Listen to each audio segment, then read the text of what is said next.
প্রিয় দাদা সুরজিৎ দত্ত, যাকে আমরা সোনুদাই বলি, ওনার অসুস্থতার খবর পেলাম গতকাল রাত্রিবেলায়। এখন দেখে আসলাম।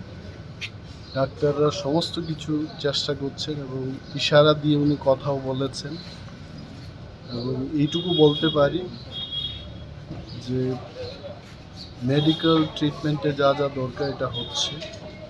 শুনলাম যে এয়ার লিফটিং করে আগামীকাল নিয়েও যাওয়া হবে ওনাকে, বাট উনি ইশারা দিয়ে কথা বলছেন।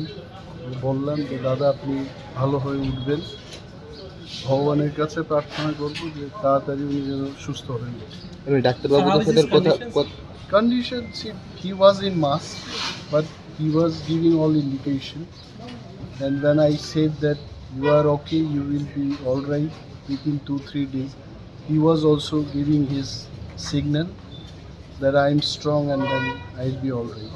So doctors are trying their best, and I have come to know that tomorrow airlifting will be done through air ambulance and far better treatment. The family members will try. Let us wait and see what happens. But I only can pray to the God that we should be well very soon. Thank you.